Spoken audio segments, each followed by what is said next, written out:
자, 이제 앞에 화면 볼게요. 자, 우리가 저번 시간에 글쓰기 할 때 라디오 버튼 사용해서 게시판 종류 선택할 수 있는 것까지 진행을 좀 했고, 오늘은 이제 재밌는 걸 좀 할 건데, 아, 지금부터 제가 하는 작업은 여러분들이 꼭 해야 된다, 필수다는 아니에요. 지금 하고 있는 방식보다 이렇게 하면 조금 더 낫다, 그냥 이 정도일 뿐이지 바꾸지 않아도 큰 문제가 되는 건 아닙니다. 하지만 이런 방법도 있다라는 걸 하나 알려드리기 위해서 보여드릴 거고, 그리고 간단하게 설명은 드리겠지만 너무 깊게 이해할 필요까지는 없어요. 그런 것들을 좀 해보도록 하죠. 일단은 이제 아티클 컨트롤러, 뭐 멤버 컨트롤러, 홈 컨트롤러, 우리가 지금 3개의 컨트롤러가 사용되고 있는데, 이 컨트롤러에서 우리가 이 REQ라고 하는 애를 HTTP 서블릿 리퀘스트를 파라미터로 받고 있던 이유가 뭐예요? 메서드들이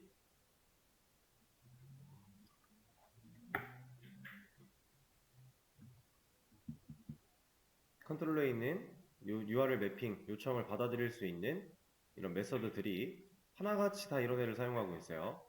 그 이유는 RQ 객체 만들어 쓰려고. RQ가 우리가 before action interceptor라고 하는 친구 안에서 얘가 이제 모든 요청에 대한 걸 한번 먼저 요청을 뺏어온 다음에 이 작업을 먼저 하고 다음으로 진행을 시키잖아요. 그 과정에서 RQ 객체를 만들어내고 만들어진 RQ 객체를 리퀘스트에 세팅하고, 그렇게 세팅된 값을 실제로 꺼내 쓰기 위해 우리가 이 REQ라고 하는 애들을 파라미터로 다 받고 있었는데, 이 부분을 다 제거할 겁니다. 그럼 여기서 뭐라고 하겠죠? 당장 이제 요청에 있는 거에서 꺼내야 되는데 요청 자체를 파라미터로 받지 않기 때문에 우리가 그러니까 사용을 할 수 있는 상태지만 사용하겠다라고 선언을 안 해놓으면 못 쓰는 거였잖아요. 그래서 얘를 지금 못 쓰게 되는데 얘도 지울 거예요. 그러면 얘가 뭐라고 하겠죠? 이제 우리 RQ 필요한데 RQ를 어떻게 지금 만들어 놓지도 않은 걸 어떻게 갖다 쓰냐. 근데 이거는 일단 내비둘 겁니다. 이대로 그대로 둘 거고, 다른 메서드에 가서도 똑같이 다 이거 제거해 줄 거예요. 그럼 이제 다 난리가 나겠죠? 우리가 이걸 받아오고 RQ를 만들던 곳들은 실제로도 RQ를 사용하는 곳들이었으니까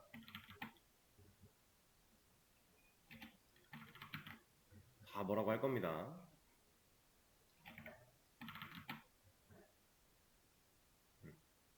이렇게 좀 해주도록 하고, 멤버 컨트롤러도 같이 제거, 제거, 제거, 제거, 여기도 제거. 자, 이거 홈은 딱히 없으니까 여긴 건드리지 않고요. 그러면 당장 지금 유저 아티클 컨트롤러랑 유저 멤버 컨트롤러에서 난리가 났어요. RQ라는 걸 써야 되는데 RQ 자체가 없으니까, 변수 자체가 없으니까. 그럼 이거를 아주 원초적으로, 문제 해결이 아니라 그냥 원초적으로 지금 에러를 없애기 위한 방식 중에 제일 편한 거 뭐가 있을까요? 문제 해결은 안 돼요. 근데 에러는 없앨 수 있어요.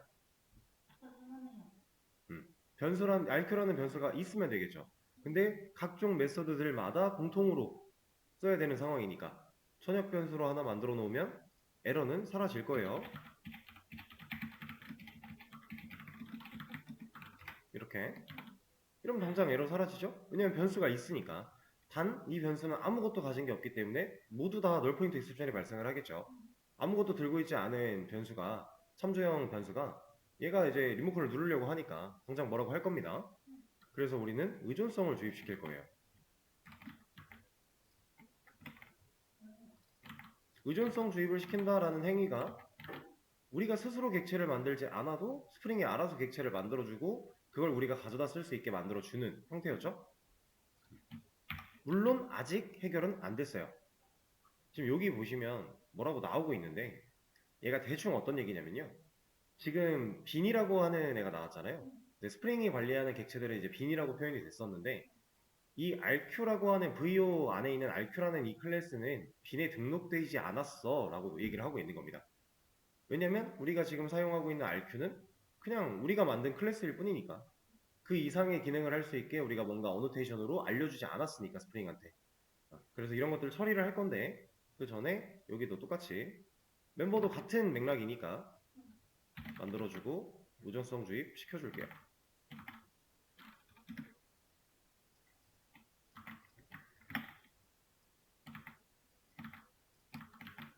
자, 지금은 의존성 주입을 하는 것처럼 보이지만 사실상 주입이 안 돼요. 이 RQ라는 애는 스프링이 관리할 수 없는 클래스이기 때문에 현재로서는. 그래서 우리가 RQ를 스프링이 관리할 수 있는 형태로 변경을 시킬 겁니다. 그래서 얘한테 어노테이션을 하나 달아줄 거예요. 컴포넌트라고 하는 어노테이션을 달아서 등록을 시킬 건데 이것만 가지고는 해결이 안 돼요. 그래서 한 가지를 더 추가를 해줘야 됩니다.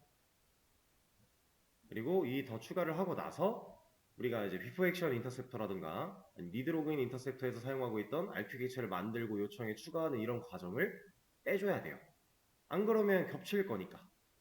왜냐면 스프링 빈에 등록이 돼서 스프링이 알아서 관리할 수 있는 클래스가 된다라는 거는 이제 우리가 의존성을 주입받아서 그 해당 객체를 사용하려고 하는 시점에 그냥 순수하게 만들어져서 쓸 수 있으면 되는데 before action 인터셉터에서 RQ를 또 만들고 있다 이러고 있으면 객체가 서로 다른 거잖아요. 요청에 있는 객체와 새로 만들어진 객체는 또 다를 거니까 그럼 의미가 없겠죠. 오히려 혼동이 되겠죠. 왜냐면 이 RQ라는 애는 로그인 정보를 담고 있을 만한 애인데 여기서는 그 인터셉터가 만들어 놓은 RQ 객체가 사용되고 있다. 그럼 로그인 기록이 이렇게 남아 있는데 저쪽에서는 또 다른 로그인 기록을 담고 있는 RQ 객체가 사용이 된다. 그럼 서로 다른 객체니까. 그렇죠? 문제가 발생을 해요. 이걸 해결해 주기 위해서 제가 한 가지 어노테이션을 더 달 겁니다. 지금 이 어노테이션 크게 막 알려고 고민할 필요가 딱히 없는 친구예요. 간단하게는 제가 설명을 드리긴 하겠지만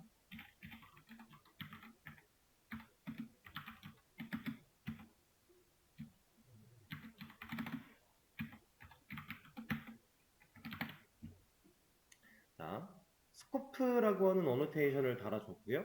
밸류를 리퀘스트 어쩌고 했고 그 다음 프록시 모드라고 해서 스코프 프록시 모드에 타겟 클래스 어쩌고 이렇게 나왔어요. 자, 일단 스코프 여러분들은 스코프라는 단어의 의미를 어느 정도는 들어봤고 알아요. 이미 많이 이제 개념적으로 활용하고 있었거든요. 스코프가 뭘까요? 이제 기초 자바에서 여러분들이 변수의 생명주기 같은 얘기를 들었을 때 변수의 스코프, 뭐 라이프 사이클 이런 얘기를 들어봤을 거예요. 실제로 그런 의미입니다. 생명주기 관련된 내용이라고 보시면 되는데 자, 밸류와 리퀘스트라는 거는 지금 현재 사용하는 이 스코프 어노테이션이 리퀘스트 스코프 어노테이션이다 라는 의미라고 보시면 되고 이거에 따라서 또 다른 결과가 있어요. 다른 그게 있지만 우리는 뭐 요 정도만 간단하게만 알면 돼서 자, 리퀘스트 스코프는 이제 요청이 들어왔을 때 여기에 만들어질 이 친구의 생명주기 같은 걸 다루겠다라는 의미라고 보시면 돼요. 그리고 그 뒤에 오는 프록시 모드. 프록시라고 하는 거는 네, 우리가 제대로 된 개념을 파악하고 사용하려고 한다면 좀 쉽지 않은 내용이에요. 근데 진짜 간단하게 얘기하면은 어떻게 어거지로라도 표현할 수 있겠지만 이거를 여러분들이 제대로 파악하기 위해서는 실제로 많은 경험을 해야 돼요. 프록시에 관련된. 그 전까지는 그냥 제가 지금 말씀드리는 내용만 딱 기억을 해보세요.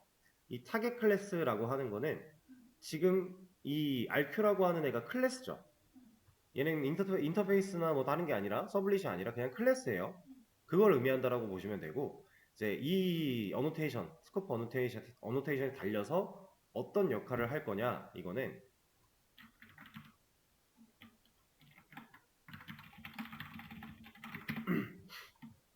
자, 이제 컴포넌트가 달렸기 때문에 스프링이 관리를 해줘요. 그래서 우리가 의존성 주입을 받으면 알아서 객체가 만들어지고 넘어올 거란 말이에요. 그걸 우리가 실제로 사용하게 될 거고 근데 이렇게 사용하는 과정에서 이 어노테이션이 있고 없고의 차이만 말씀을 드리자면 이 어노테이션이 생기면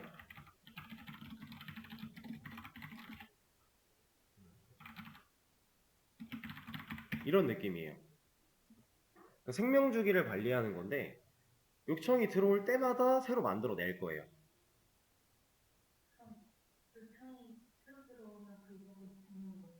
그쵸, 바뀌는 거죠.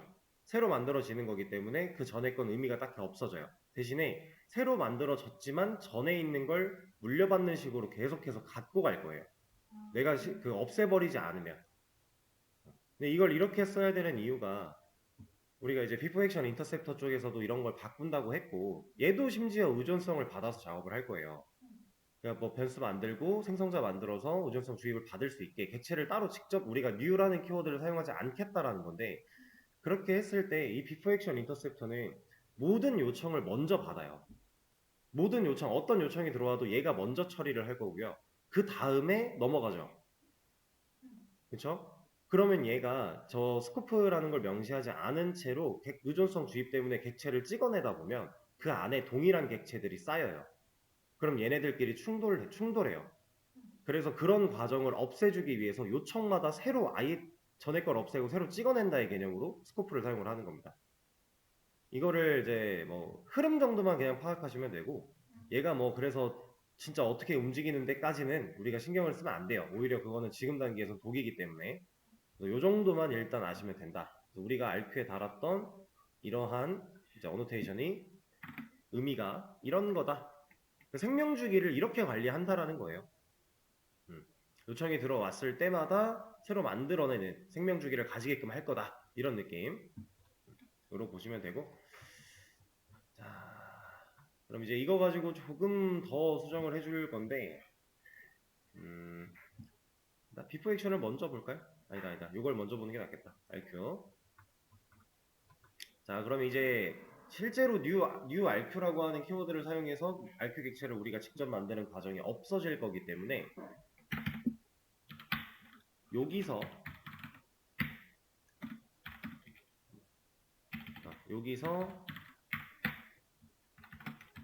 넣을 겁니다. RQ에다가 세팅을 요 자리에서 할 거예요. before action intercept에서 하던 일이에요. 근데 before action intercept엔 그런 걸 이제 안 할 거예요. 얘가 할 거예요.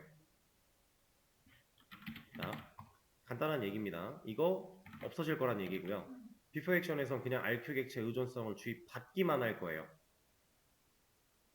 그럼 얘가 실행된 시점에 RQ 객체가 완성이 된 상태로 다음 로직으로 넘어간다라는 거죠.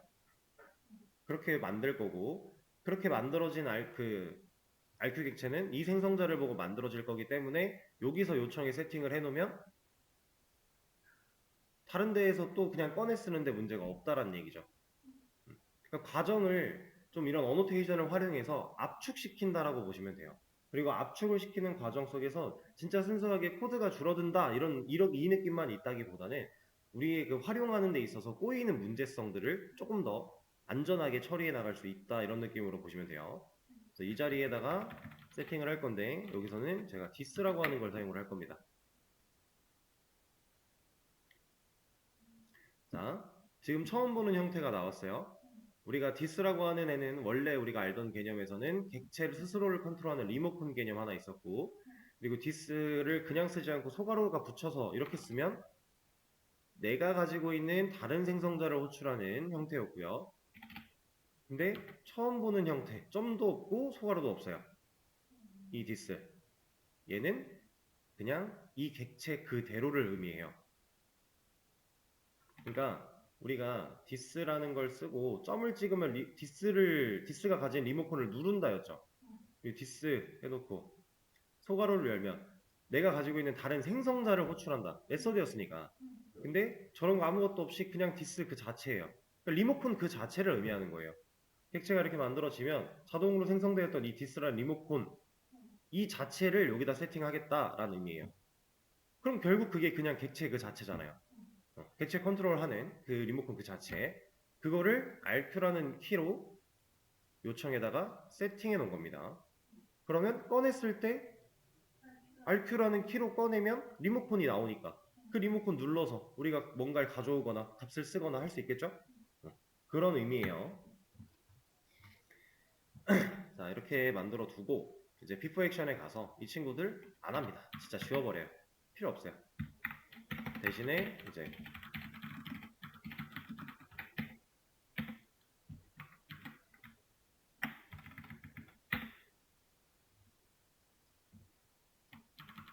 자동으로 생성자 만들어주는 건데 10%는 필요가 없으니까 빼주고. 자, 일단 이렇게 할 겁니다. 얘는 RQ에 대한 의존성 주입받은 게 전부예요. 이거 우리가 하던 방식 그대로죠? 생성자고 인자 넘겨받은 걸로 바로 갈아 끼우면서 이게 이제 생성자 주입 방식이었잖아요. 똑같이 한 거예요. 그리고 need login 인터셉터에 가서도 바꿔줄 거예요. 여기 RQ 쓰고 있죠? 이런 거 안 할 겁니다. 여기도 마찬가지. 얘는 가져올까요?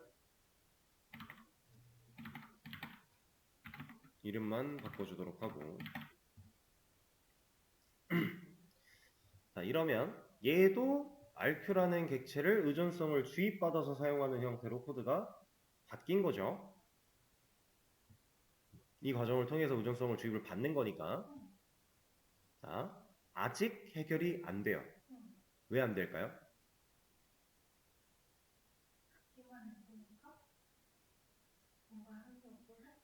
자, 제가 예를 들어서 아까 띄워놨는데, 자, 이 상태에서 뭔가 제가 메인으로 지금 요청을 보내요. 메인으로 요청을 보냈다라는 건 얘가 먼저 이를 받아들이겠죠. 받아들여서 의존성을 주입했대요. RQ 객체가 만들어졌다고 해보겠습니다. 그러면 이 작업 하겠네요? 그럼 이거 따져서 넣고 디스에 담았겠네요? 그럼 RQ라는 키를 사용해서 우리가 값을 꺼내온다면 그 안에 가지고 있는 값들을 꺼냈을 수 있겠죠. 그러면 지금 홈 메인이니까 need login 인터셉터는 일을 안 했을 거고 홈 메인을 띄우는 이 친구로 가보면 얘가 요청을 받아서 얘한테 들어갔어요. 그럼 main.jsp가 일을 한다라는 건데, 자, 여기 왔는데 얘는 뭐 따져볼 게 없으니까 헤드를 좀 가볼게요. 헤드에 왔더니 이제 여기선 RQ를 사용하는 부분이 있죠. 자, 이걸 사용을 해봤어요. 지금 이미 요청에는 RQ가 들어있다라는 상황이에요. 썼는데 지금 메인에 뭐 나와요? 로그아웃 나오죠. 저 이거 로그인 안 했어요. 로그아웃이 나온다라는 건 이게 참을 만났다라는 거죠. 왜?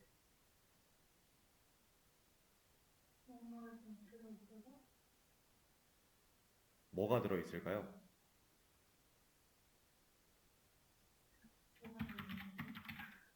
자, 로그아웃이 나왔다라는 건 어쨌든 이 조건이 참을 만났다라는 얘기예요.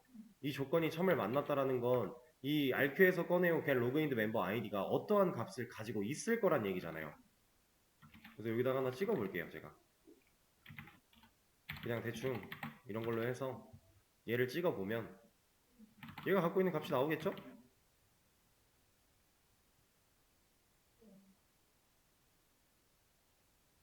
이게 없어요.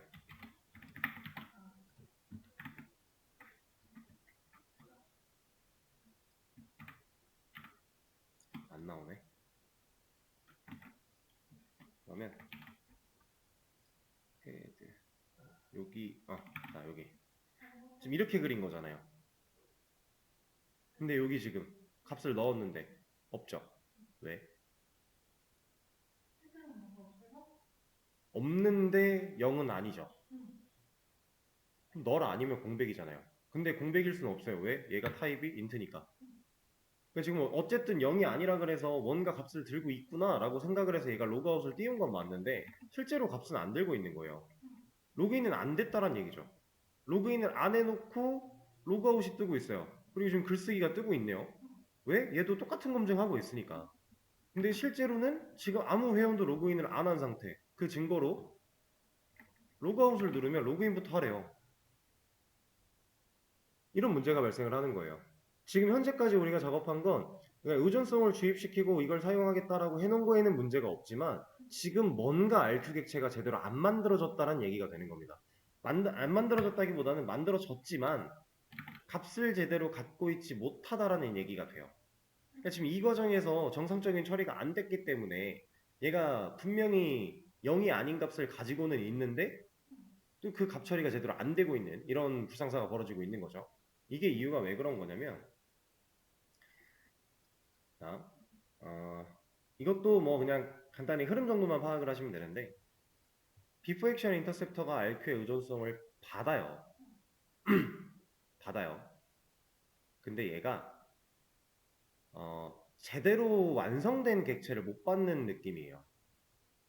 무슨 소리냐면 이제 우리가 의존성을 주입하는 이 행위가 이제 우리가 이것만 하면은 이제 우리가 이런 서비스 객체들을 직접 만들지 않아도 사용이 가능해요라고 하잖아요. 근데 여기까지 실행된 시점에서는 사실상 얘네들도 반쪽짜리예요. 얘네가 이제 값을 넣었으니까 전역 변수가 생겼으니까 이제 밑에서 쓸 수 있죠. 자, 첫 번째 얘가 사용되는 시점이 어디야? 여기 있네. 만약에 to write를 한다. 그럼 이 메서드를 들어와서 일을 하겠죠? 이렇게 일을 하는 과정에서 이 서비스 얘가 갖고 있는 걸 사용해 이 일을 하죠.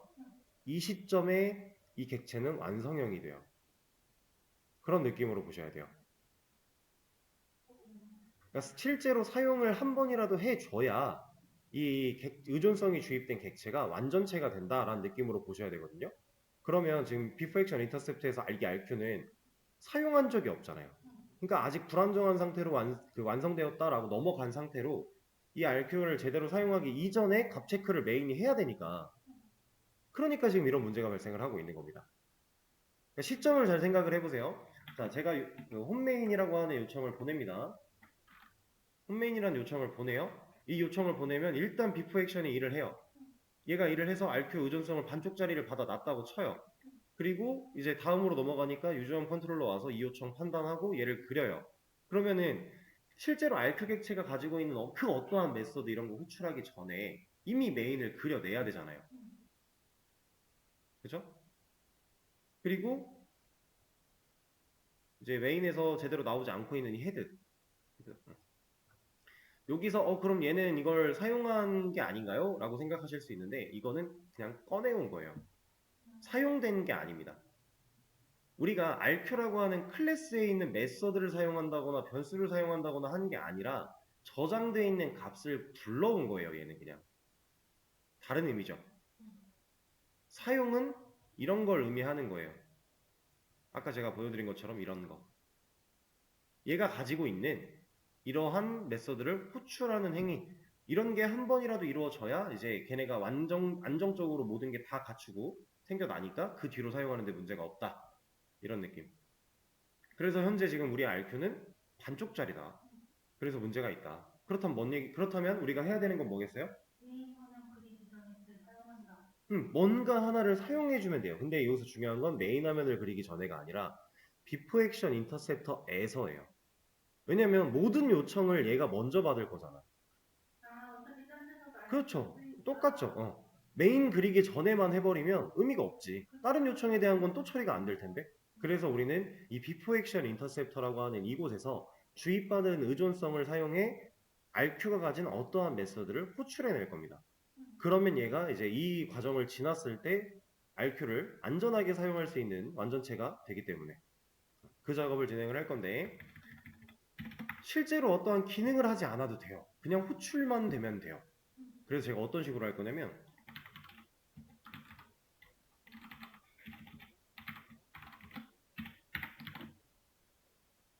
호출할 거예요. 근데 당연히 없겠죠. 이런 메서드는 우리가 만들어 놓은 적이 없으니까 얘를 그래서 만들어 줄 겁니다. 그리고 아무것도 안 할 거예요. 그렇죠. 이닛이라고 하는 건 보통 초기화의 의미를 갖고 있는데 얘 RQ 제대로 초기화하겠다라는 의미로 제가 메서드 이름을 그냥 이닛이라고 한 거고요.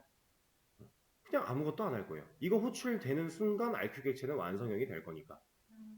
비포 액션에서 그 처리를 했다라는 건 이제 어떤 요청이 들어가도 RQ의 값을 제대로 판단을 할 수 있다라는 얘기니까 지금 보세요. 제대로 바뀌었죠. 로그인을 하지 않은 상태였기 때문에 로그인 버튼이 나오고 있고 로그인을 할 수 있고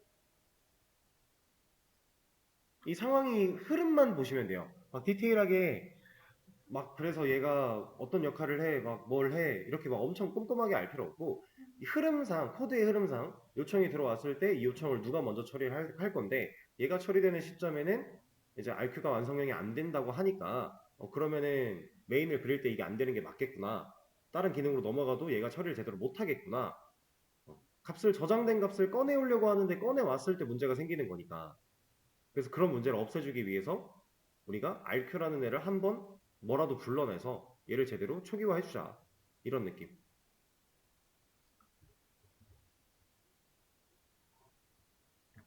개념적으로 너무 막 깊게 들어가려고 하면 이건 좀 힘드실 겁니다. 근데 이런 방법도 있다라고 하는 걸 소개해 드리는 거고, 사실 그 전에 있던 방식 그대로 두고 써도 큰 문제가 되진 않아요.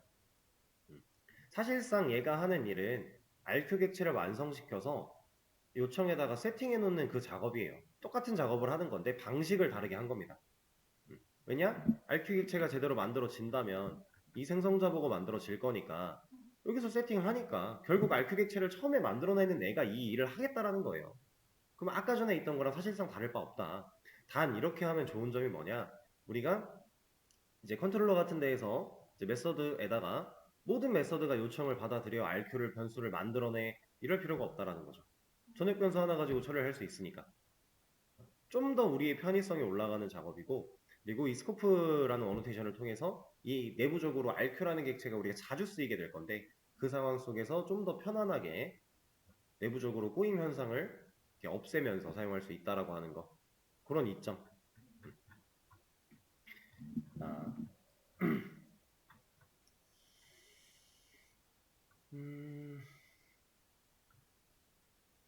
여기서 한번 끊는 게 낫겠죠?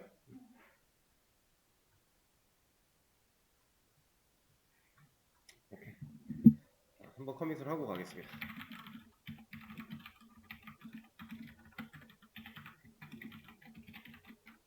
이 DI는 의존성 주입의 DI예요. 그래서 RQ의 의존성 주입 관련 내용이다.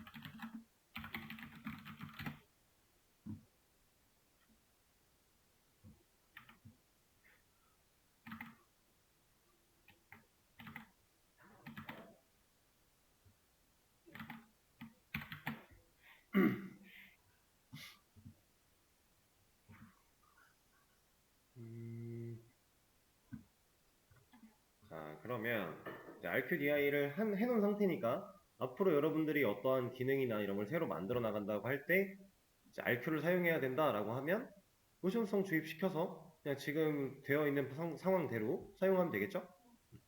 그렇게 쓰시면 됩니다.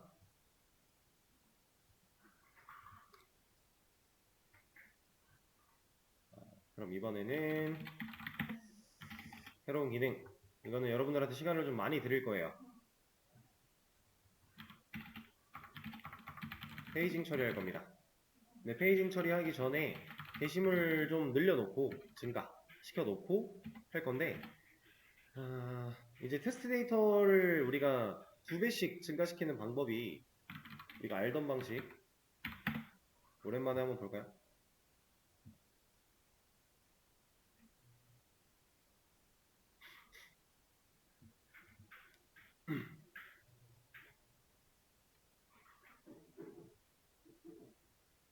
이렇게까지 오래 걸린다고?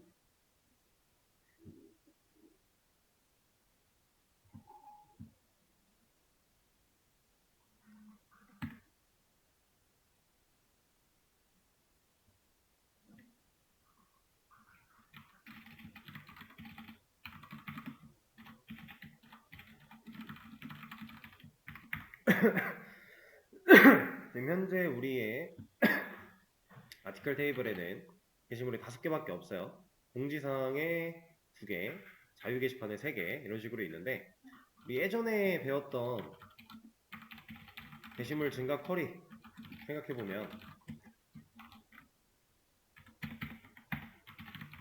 이런 식으로 했었죠? 그래서 어떤 컬럼에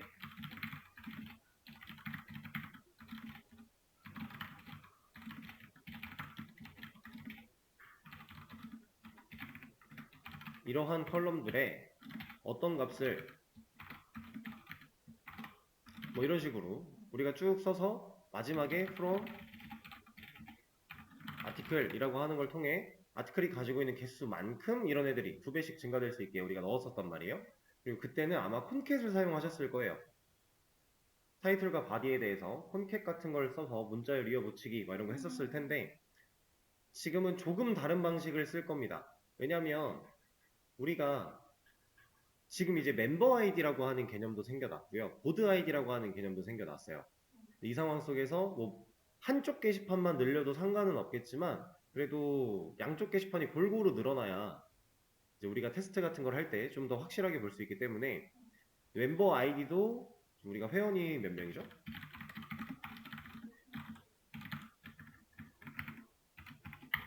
2명이네요. 그럼 적어도 2명이서 번갈아 가며 나와야 될 거고, 그리고 보드 아이디 같은 경우도 1번이냐 2번이냐가 왔다 갔다 해줘야지 테스트 데이터가 좀 어느 정도 균등하게 만들어지겠죠? 개수가 동일할 필요는 없겠지만 적당히 왔다 갔다 해주길 바라는 상황이라서 여기에 응용을 좀 할 거예요. 제목 같은 경우, 내용 같은 경우도 뭐 똑같지 않아도 상관은 없지만 똑같다고 해서 문제가 되지는 않으니까. 아니지. 그러니까 똑같아도 괜찮지만 똑같지 않은 게 더 좋으니까 약간 차이를 줄 건데, 일단은 이런 걸 한번 해볼게요. 이거를 바깥에서 먼저 해보죠. 이거 혹시 써보셨나요? 랜드?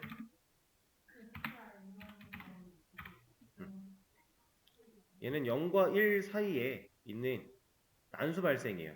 근데 0부터 1까지라 최소 0이고요. 최대 1이에요. 근데 0과 1은 안 나와요. 그 안에 사이 값만 나와요. 그래서 랜드라고 하는 애를 사용을 하면 이렇게 나오게 되는데, 자, 랜드를 사용하면 0과 1 사이에 있는 난수가 발생된다고 했어요. 그러면 이 랜드로 나온 값에 곱하기 10을 하면 그냥 1부터 9까지 랜덤 함수가 나오는 거 아니에요? 그죠? 이런 식으로 우리가 이 랜드를 응용해 볼 거예요. 자, 그럼 제가 원하는 건 1이라는 값과 2라는 값이 랜덤으로 나오길 원해요. 그러면 얘가 0과 1 사이에 있는 수기 때문에 곱하기 3 하면 3 나올 수 있어요? 얘가 0.99999를 뱉어도 곱하기 3 하면 3은 못 나와요. 무슨 소린지 이해가 안 되시나요? 0.9면 곱하기 3 하면 몇이에요? 2.7이잖아요. 그죠? 얘는 무슨 수를 써도 3을 곱하면 3 이하로밖에 못 나와요. 그죠? 이해되실까요? 네, 이런 겁니다. 이런 걸 활용을 할 거예요. 근데 우리가 지금 이제 1과 2만 원하기 때문에 그럼 2 곱하면 되겠네요. 이렇게. 그럼 앞에 있는 수를 잘 보세요. 뒤에 소수점 무시하고 0, 0, 1, 0, 1, 0, 1, 0, 1 나오겠죠? 왜? 2를 곱하면 때려 죽어도 2는 못 나오니까. 0하고 1밖에 못 나오죠. 그러면 우리가 원하는 거 1, 2인데 0하고 1만 나온대요. 끝난 거 아니에요? 이렇게 나오는 값에서 소수점 잘라버리고 1 더해버리면 우리가 원하는 값 나오는 거 아니에요? 이런 식으로. 그럼 얘를 소수점을 잘라야 되기 때문에 제가 flow라고 하는 함수를 사용해서 얘를 소수점을 잘라내요. 그럼 0과 1밖에 안 나오죠. 랜덤하게 나오는 거니까. 이건 제가 선택 못해요. 여기다가 플러스 1. 1하고 2밖에 안 나오죠. 우리가 원하는 거 나왔네요. 이거를 여기다가 활용하면 됩니다. 이렇게. 그럼 멤버 아이디 컬럼에는 이 값으로 1이냐 2냐 왔다 갔다 할 거니까. 그 뒤에 보드 아이디도 마찬가지. 타이틀. 얘는 그냥 콩캣으로 이게 제목 언더바 그리고 이어붙일 값을 이제 랜드 같은 걸 또 쓸 건데, 랜드를 그냥 쓰면은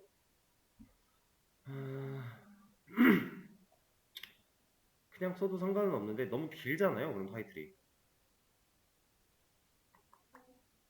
너무 기니까 이런 거 할까요?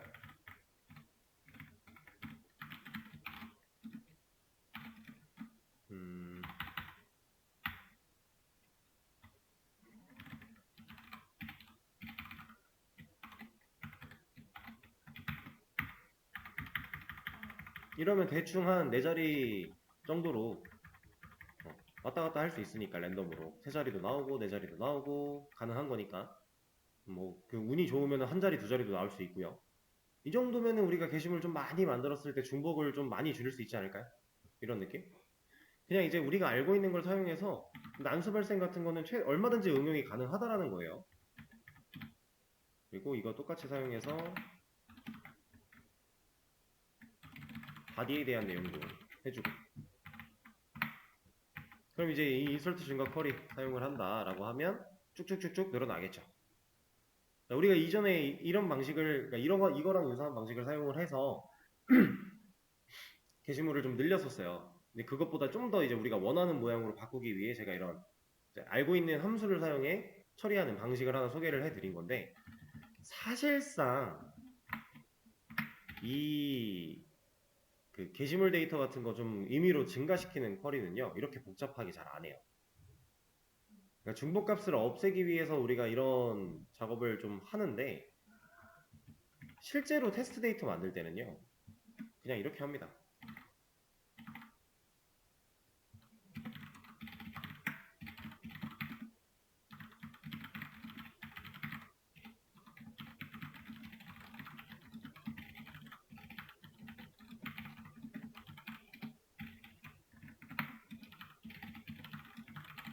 이렇게 많이 해요. 이게 뭐예요? 네, 맞아요. 그냥 진짜 개수 늘리기 가지고 보통 테스트를 많이 해서, 우리가 지금 테스트한 상황은 여러 가지 이런 이점들을 챙겨보자, 이런 경우의 수도 따져보자 라고 생각해서 이렇게 하려고 하지만, 실제로 테스트 데이터 만들 때는 그냥 이런 식으로 많이 합니다. 이러면 그냥 똑같은 내용 들어가는 거예요. 오타가 있나? 업데이트 데이터라고 했군요. 데이트인데 이렇게. 그러면 그냥 같은 데이터 반복이에요. 5개가 들어있었다. 그럼 이 5개가 똑같이 하나 더 늘어나서 2개씩 되는 거고, 같은 게. 10개가 들어있었다. 그럼 10개가 똑같이 하나 더 만들어지는 거고, 이렇게. 이게 반복이 누적되다 보면 개수가 당연히 늘어나겠죠? 보통 테스트 데이터는 이런 식으로 많이 해요. 왜냐면 진짜 개수 가지고 생각하려고 하는 경우가 많기 때문에. 그리고 이렇게 하면 어쨌든 경우의 수가 아예 안 갈라지는 건 또 아니잖아요. 우리가 기존에 만들어 놓은 테스트, 그러니까 뭐 2개든 3개든 몇 개든 좋아요. 이미 만들어 놓은 거에서 경우의 수를 뭐 2개, 3개 이렇게 빼놓으면 그게 반복되는 거니까, 큰 맥락으로 그게, 그러니까 똑같은 한 줄이 계속 누적되는 게 아니라 여러 개의 줄이 여러 개의 줄로 계속 늘어나는 거니까 경우의 수를 체크를 못 하는 것도 아니고 보통 이런 식으로 많이 합니다. 그래서 어떤 방식을 써도 상관은 없어요. 근데 이거는 제가 말씀드리지 않았어도 여러분들이 나중에 생각할 수 있는 부분이긴 하죠. 애초에 셀렉트 쿼리를 사용을 했다라는 점에서 충분히 가능한 얘기. 실제로 있는 데이터를 꺼내서 보여주는 것도 당연히 될 거니까 같은 맥락이고. 우린 이거 쓸 겁니다. 그리고 이거 할 때도 제가 이걸로, 이거 이제 우리 db.txt에 추가를 해야 되잖아요. 주석을 제가 이걸로 걸 거예요. 이걸로 걸어서 제가 먼저 추가하고 가져와서 보여드릴게요.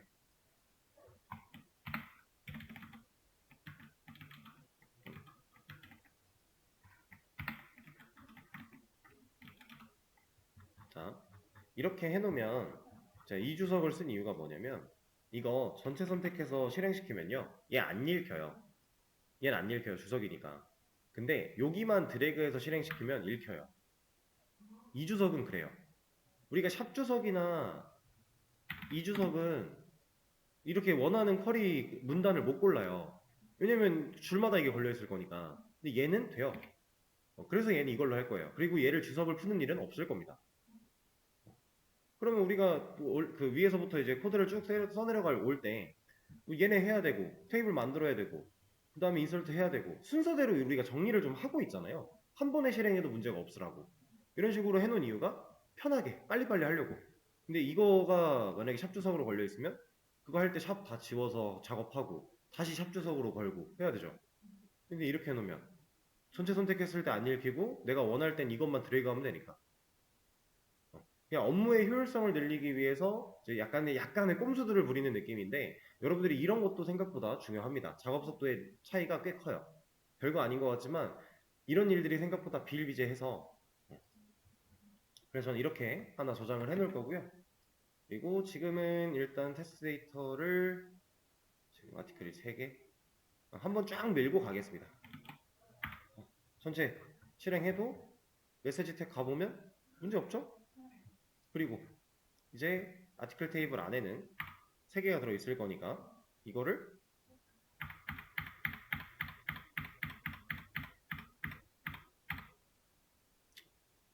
98,000? 98,000 너무 많이 했네. 다시 이렇게까지 많이 할 필요 없는데 페이징 처리이기 때문에 10개씩 보여준다 하면은 대충 한 총 개수 1500개? 요 정도만 돼도 지금 열 제한하게 걸려있고 빼면 1536개 요 정도만 돼도 이제 양쪽에 한 7, 800개씩 나왔을 거니까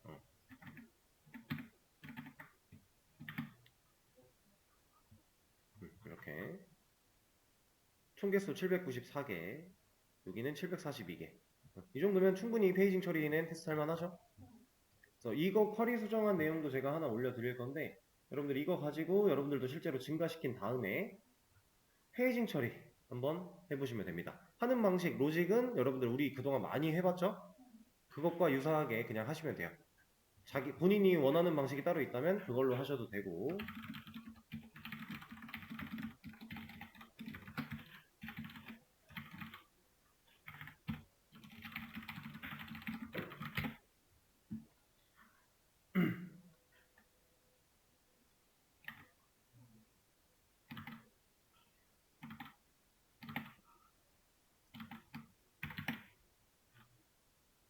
자, 컵에서 완료했고 쉬는 시간 가졌다가 다음 시간에 5분부터 하고 계시면